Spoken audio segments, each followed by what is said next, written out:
That's right. It's prayer time. How y'all doing? How y'all doing? What's up? What's up, Miss Penn? Hey, Miss Dion. How you doing? How's everybody? Happy Monday to you. What's happening, Raquel? Happy birthday, Miss Cassandra Brown.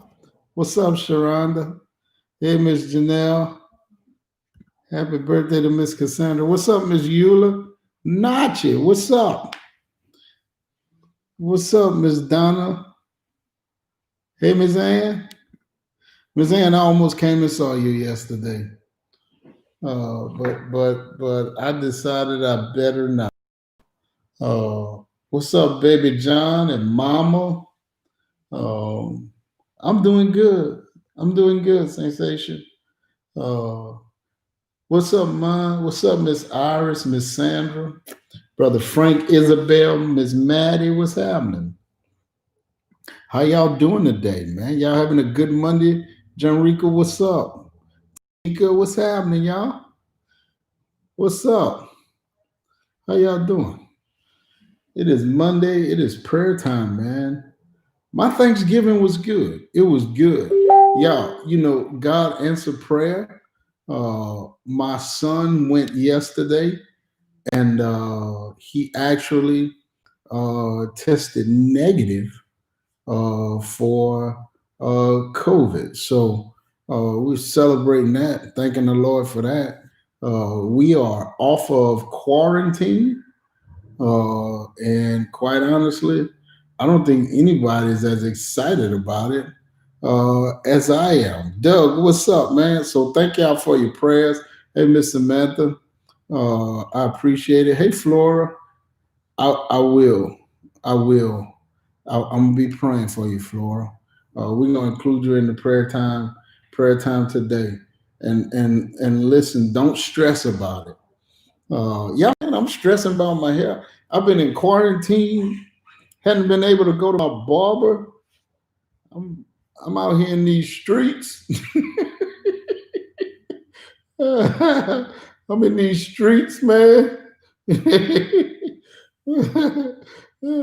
But don't stress about it.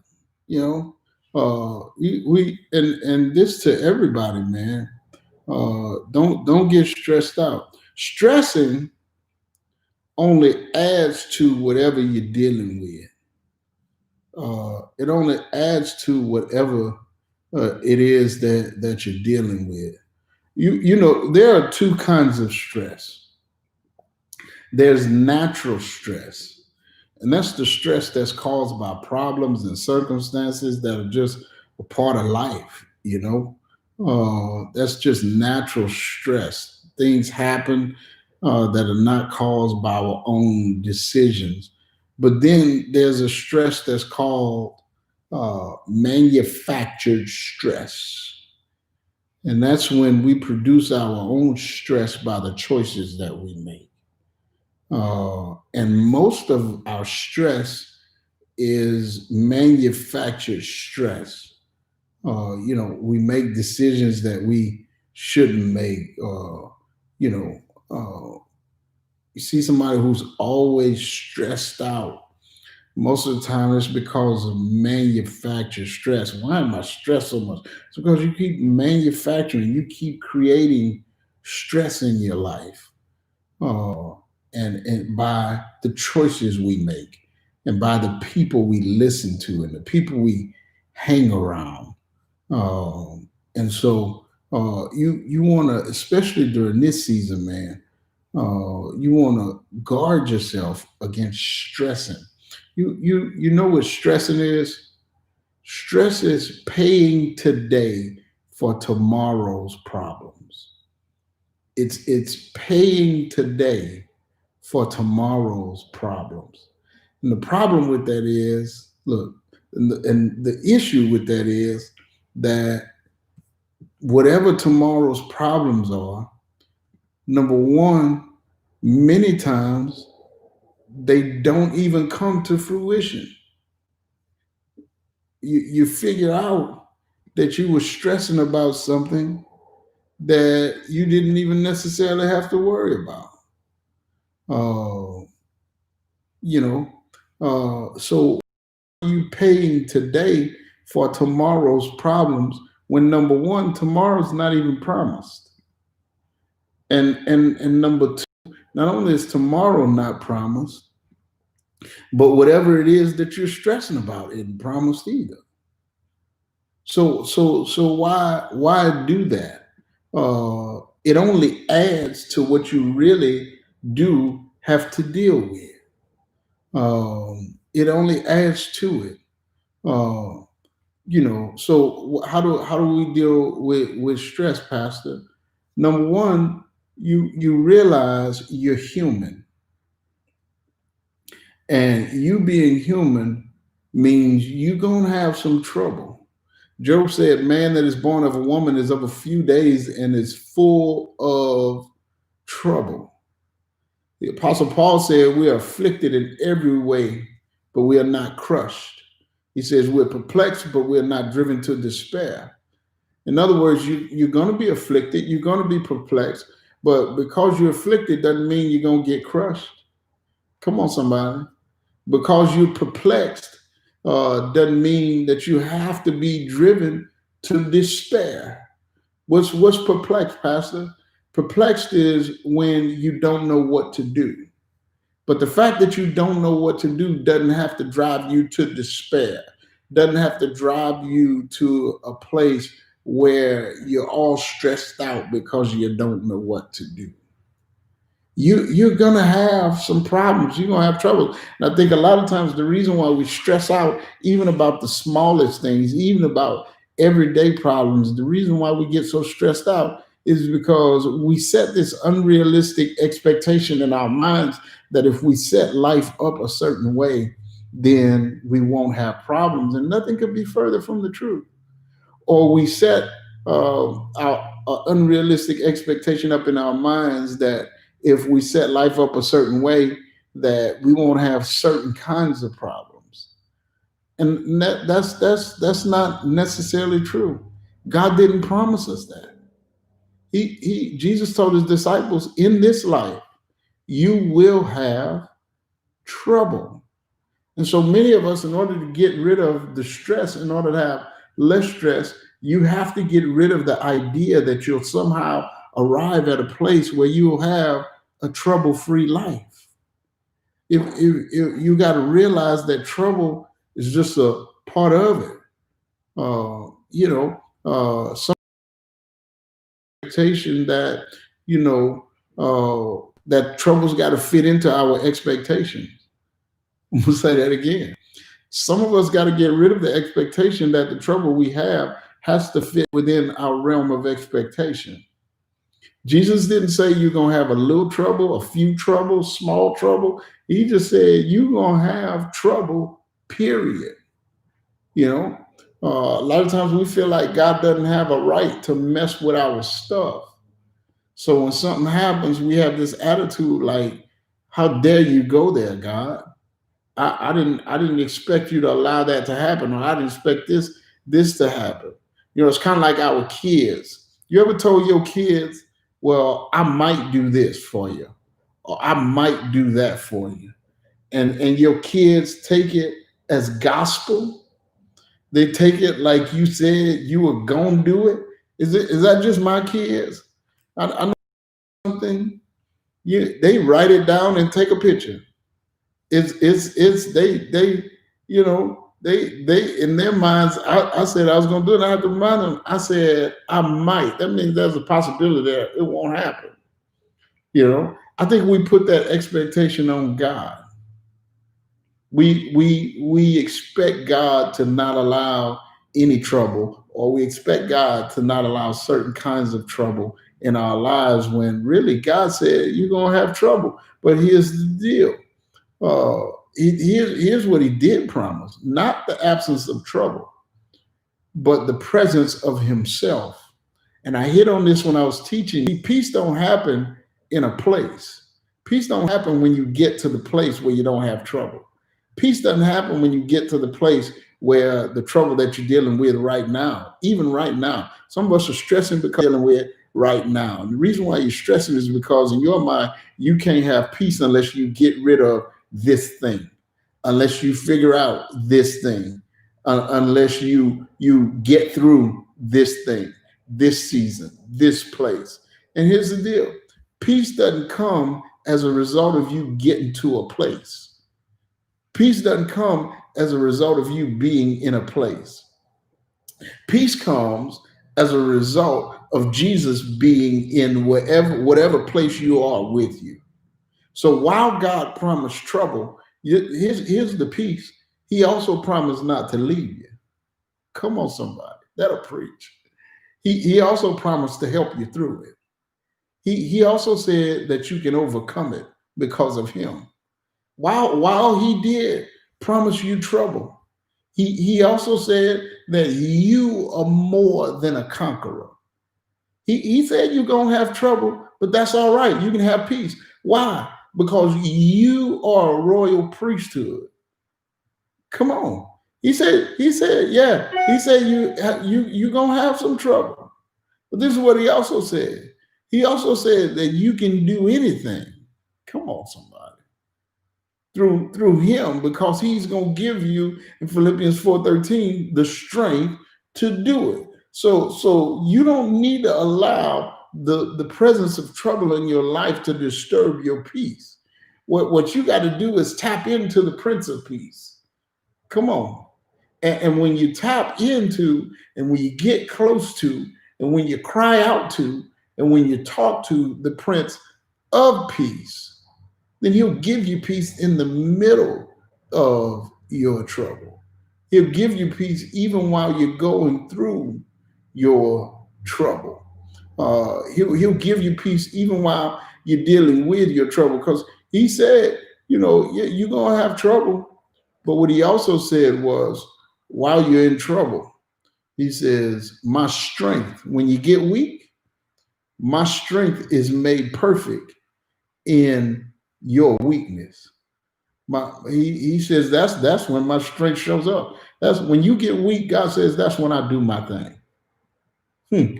When you get to the point where you don't know what else to do, that's when I'll show up, and you don't have to do anything else, because it's as if God says, "Don't worry about it.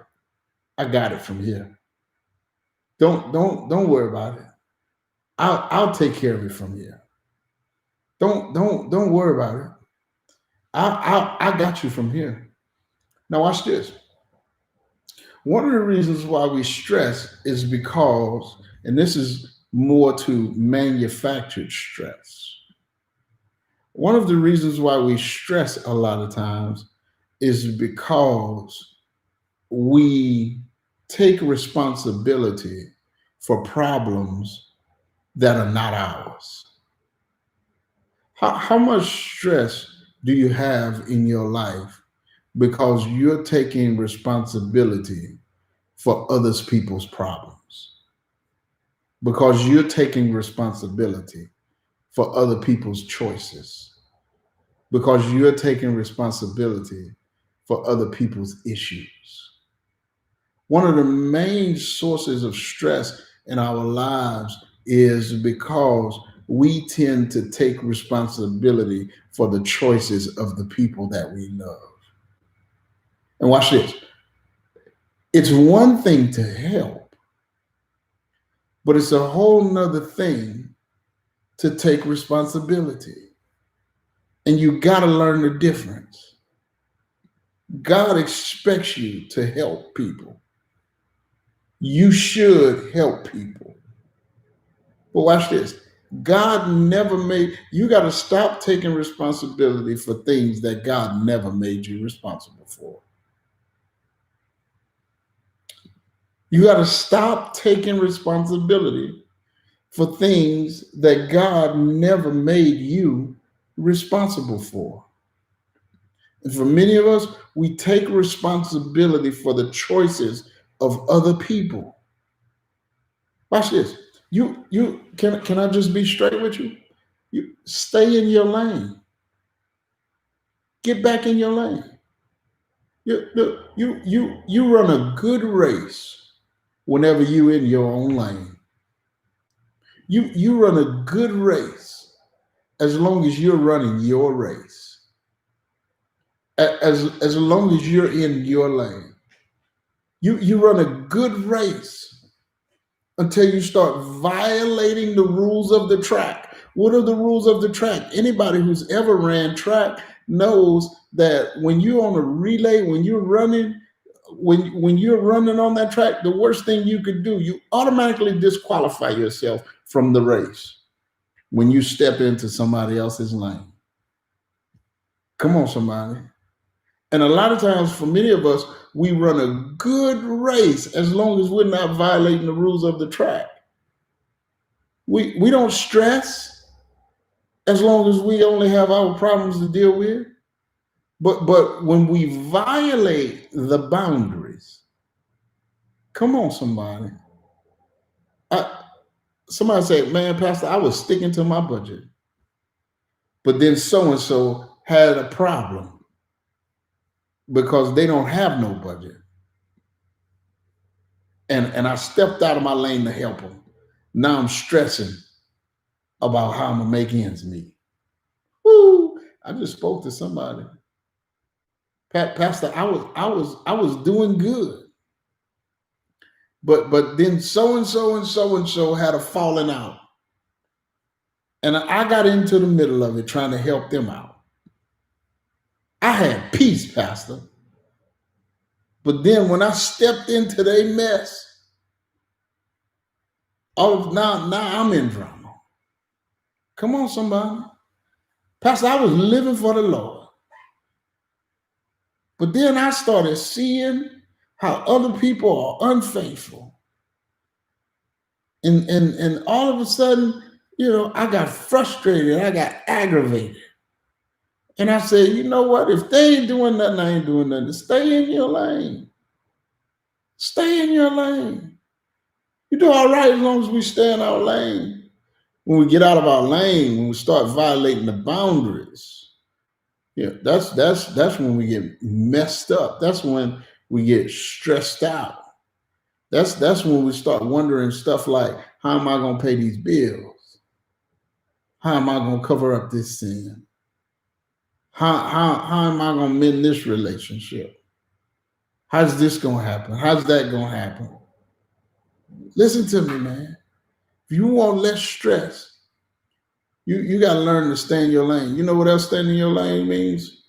It means recognizing what you can and can't handle. Recognizing what you can and cannot handle. Some stuff is not meant for you to take care of.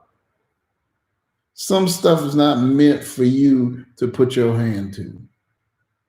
And as much as you might want to help, sometimes here's the deal. You got to learn the art of saying no. Come on, y'all, say it with me. Come on the count of 3. Everybody online, Facebook, Faith Bible Facebook, my personal Facebook, YouTube. Come on, everybody, we're going to say it together. Come on. Let me see how many we got. We got about 60 people on here. Come on. All 60 of us on the count of 3. We're going to all say it together. 1, 2, 3, no. Say it just like that. Say no. You got to learn the art of saying no. Okay, you want to help out. Okay, you want to do good. Okay, but at some point you got to recognize that's not my lane. That's not my lane. And I can't. I know that that's not my area. I love you, but the answer is no. Watch this. My son came to me. It's Christmas time. Oh, y'all done got good at saying no real quick. I'm seeing stuff. Yeah, so y'all adding extra. Y'all pouring sugar on the no. Y'all listen. Right. Watch this. how do you not feel bad after saying no? Good question. You want to know how you not feel bad after saying no? The only way you're gonna not feel bad after saying no is if you say no. And watch this. You let it play out. You let it roll. And you realize that they're okay and you're okay too. Watch this. Because just like you had to figure some stuff out, just like life had to hit you in the head. Come on. See, and that's the thing. A lot of times, what happens is we save people from the consequences of their choices. And so they never learn to not make those choices. Come on. Now, you stressing, they're not learning what they need to learn because they keep making the same choices over and over again because you keep saving them from feeling the heat, from feeling the pain of making bad choices. And the only way to not feel, and see, watch this, you might feel bad after you say no, but you got to learn to not govern your life by your feelings. And eventually, what happens is you realize they are right and you are right too. They're better off for it than you are too. So that's how. That's how you can't live by your feelings.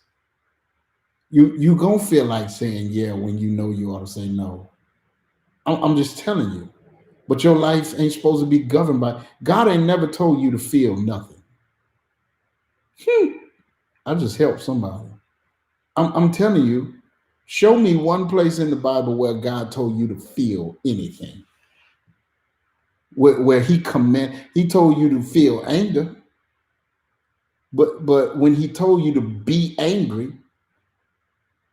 what He was doing was actually, when you look at it in context, was not telling you to feel it. He was recognizing the fact that you gonna feel it. And He said, be angry, but then He told you what to do with your anger. He said, don't sin when you feel that way. Well, Pastor, what about the fact that He told us to love? Well, look and study it in the Bible. Whatever God commanded you to love, He was commanding you to action. He wasn't commanding you to a feeling. Because here's the deal, and I'm kind of off subject here, but I feel like we led here about feeling bad. But whenever He told you to love, he was commanding you to action. Watch this. He wasn't commanding you to a feeling. Watch this. Because sometimes if you're going to live right and if you're going to do what God told you to do, you're going to have to love in spite of your feelings. Come on, somebody. You don't always feel like loving your husband. You don't always feel like loving your wife. You don't always feel like loving your children. But if you're going to do what God tells you to do, what you got to do is you got to learn to love them in spite of how you feel. So you can't, if you're gonna be anything for God, and if you're gonna be anything in life, and if you're gonna do what you need to do, you got to learn not to do it by how you feel. And what happens is the way you get past the feeling is you get to see that they all right and you all right too. My son, I started to tell you, man, a few weeks ago, my wife asked him, and thank God for her, because if it wasn't for her, my kids would be uh, neglected, because I'm not the one to ask what you want for Christmas. I fool around and just get you whatever I want you to have. It's probably ain't gonna be nothing you want. But she asked my son what he wanted for Christmas, and my son told her that he wanted a four-wheeler. And so she immediately went to trying to figure out how we gonna get this four-wheeler. He wanted a four-wheeler. And I know what was going on in her mind, the same thing that go on in every mom's mind.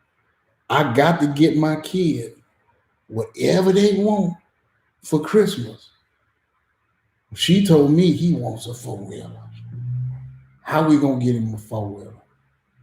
I said, come on. I said, let's talk to him. I said, all right, son. You want a four-wheeler for Christmas? I said, yes, sir. I said, this the deal.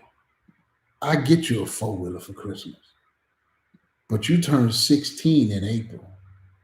And if you get a four-wheeler for Christmas, I can't get you no license in April. If you get a four-wheeler for Christmas, you won't be driving in April. So do you want a four-wheeler for Christmas? Or do you want to scale it down and be driving? Because you can't drive a four-wheeler to school, son. You can't drive a four-wheeler to work, son. So the choice is yours. Watch this. I'm not about to be stressing myself out, burdening myself down, putting myself in a bad place financially, trying to figure out how to get him everything he wants. Life doesn't work that way. So I had to tell him no. Watch this.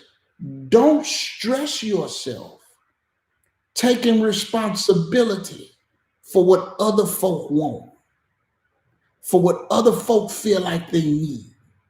Lord have mercy. I hope I'm helping somebody. Don't look, man. So now, let me save y'all, parents. So now you going into next year trying to figure out how you gonna live and survive financially because you got a bunch of ungrateful, already selfish, already entitled. Come on, somebody. Little people who can't pay their way out of a wet paper bag, who are irresponsible, who don't work nowhere, depend on you for everything. I hope I'm helping somebody. Do what you can. And for the rest, come on, let's practice it one more time. The answer is, come on, put it in the comments. 1, 2, 3. Tell me what the answer is. No. No. Don't stress, man. Don't stress. I hope I've helped somebody today. I hope I freed some people up today. And don't say Pastor said don't get my kids nothing for Christmas. It's not what I'm saying. I'm saying do what you can afford. I'm saying don't go into no debt. I'm saying yes, even at Christmas time, don't be afraid to say no. Don't manufacture your own stress. Look, there you go again. I see you, TD. Don't manufacture your own stress, man. I hope I've helped you today. I hope it was worth your time. Father, we love you. I pray for everyone on this call, Lord, that whatever we're stressing about, I pray that we would bring it to you, lay it at your feet. Lord, I pray that we would allow what we can't, you to handle what we can't handle anyway. Father, remind us, Lord, to stay in our lane. Remind us, Lord, to not take on the problems of everybody else, problems that you hadn't made us responsible for. Lord, teach us how to help without taking responsibility. Father, right now, I lift up the young lady. I lift up Flora as she deals with COVID. I pray your healing touch.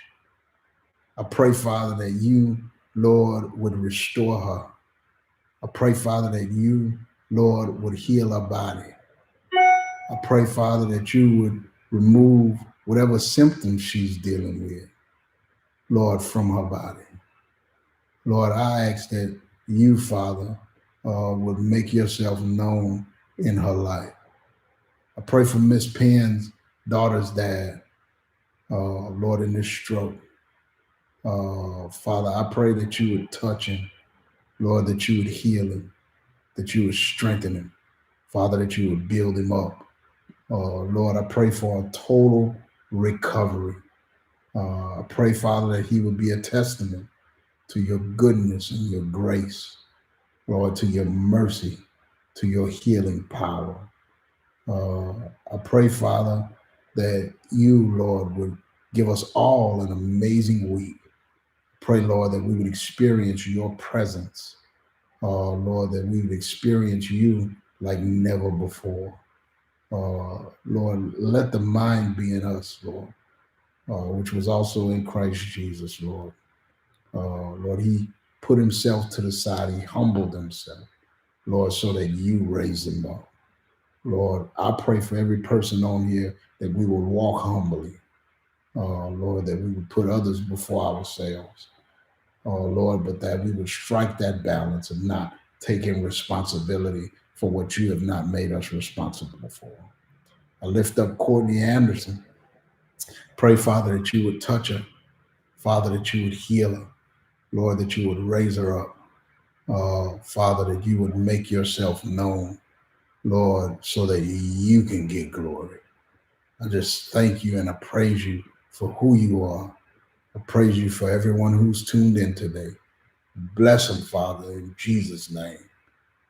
We thank you and praise you. Amen. I love you guys, man. I hope y'all have an amazing Monday. Hope you have an amazing Monday. I pray that you experience the miracle working power of God today as you go about your day. God bless you. And remember, don't stress about it. Don't stress about it. Let God take care of it. I love you all. Y'all have an awesome day.